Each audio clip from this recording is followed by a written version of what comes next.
इस वीडियो में हम लोग जानते हैं शिफ्टिंग कल्टीवेशन के बारे में। शिफ्टिंग कल्टीवेशन क्या होता है, शिफ्टिंग कल्टीवेशन किन देशों में मेनली प्रैक्टिस किया जाता है, शिफ्टिंग कल्टीवेशन के क्या पॉजिटिव्स और क्या नेगेटिव इफ़ेक्ट होते हैं। तो देखिए, नाम से ही समझ में आ रहा है शिफ्टिंग कल्टीवेशन यानी कि कहीं पर शिफ्ट करके कल्टीवेशन करना।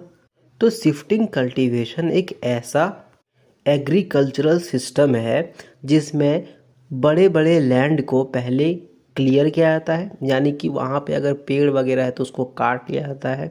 पेड़ काटने के बाद वहाँ पर खेती किया जाता है। खेती करने के बाद कुछ वर्षों तक खेती करने के बाद उस लैंड को फिर से छोड़ दिया जाता है और वहाँ पर खेती नहीं की जाती है। फिर क्या होता है, प्राकृतिक रूप से उन जगहों पर फिर से वहाँ पे पेड़ उगना शुरू हो जाता है और उस जगह को छोड़ के दूसरी जगह पे जाके सेम वही प्रोसेस दोहराया जाता है, यानी कि पेड़ को काटा जाता है या फिर उस पार्ट में जंगल में आग लगा दी जाती है ताकि जो पेड़ है वो ख़त्म हो जाए और वहाँ पर फिर से खेती शुरू कर दे। और यही प्रोसेस रिपीट होते रहता है अलग अलग जगहों पर। तो ये जो पूरा प्रोसेस है, एग्रीकल्चरल जो सिस्टम है, इसको हम लोग शिफ्टिंग कल्टीवेशन बोलते हैं।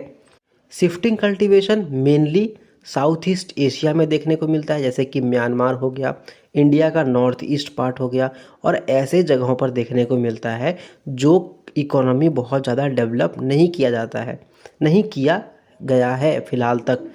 जैसे कि आप यूक्रेन वाले एरिया में शिफ्टिंग कल्टीवेशन नहीं देखोगे क्योंकि वहाँ का इकोनॉमी डेवलप कर चुका है।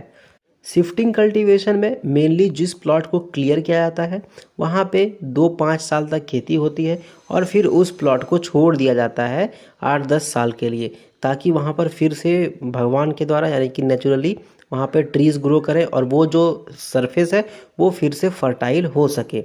अब आप सोचोगे कि वहाँ पर क्यों वो छोड़ देता है 2-5 साल के बाद, क्योंकि 2-5 साल के बाद वो लोग पेस्टिसाइड और फर्टिलाइज़र तो यूज़ करते नहीं हैं, इसलिए सॉइल का फर्टिलिटी जो है वो नेचुरली कम हो जाता है।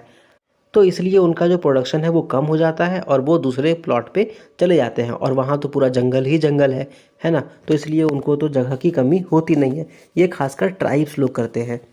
अब इसका पॉजिटिव इफ़ेक्ट क्या है? पॉजिटिव इफ़ेक्ट तो ये है कि ये लैंड पे ज़्यादा जोर नहीं पड़ता। जैसे ही उनको पता चलता है कि जो सॉइल का फर्टिलिटी है वो कम हो गया है, उसको वो छोड़ देते हैं और नेचुरली फिर से सॉइल का फर्टिलिटी वापस आ जाता है। इससे सॉइल का पॉल्यूशन नहीं होता है और वो नेचुरल चीज़ों पे काफ़ी ज़्यादा भरोसा करते हैं और इसलिए इन्वायरमेंटल डिग्रेडेशन का रेट जो है वो बहुत कम हो जाता है।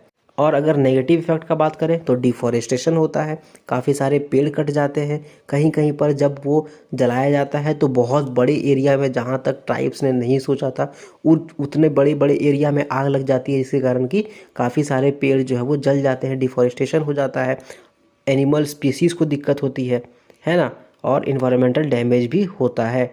अब जैसे मैंने आपको बताया कि शिफ्टिंग कल्टीवेशन पूरे दुनिया भर में होता है, खास करके उन जगहों पर जहाँ का इकोनॉमी ज़्यादा डेवलप नहीं किया है। तो आप मुझे कमेंट सेक्शन में ये बताओ कि इंडिया के नॉर्थ ईस्टर्न स्टेट्स में जो शिफ्टिंग कल्टीवेशन होता है उसको हम लोग लोकली किस नाम से बुलाते हैं। इसका आंसर आप प्लीज़ कमेंट सेक्शन में ज़रूर करना। एंड अगर ये वीडियो आपको अच्छा लगा तो आप इसको दोस्तों के साथ शेयर कर सकते हो। कुछ भी पूछना है, बताना है तो कमेंट करो, चैनल को सब्सक्राइब करो and thank you very much.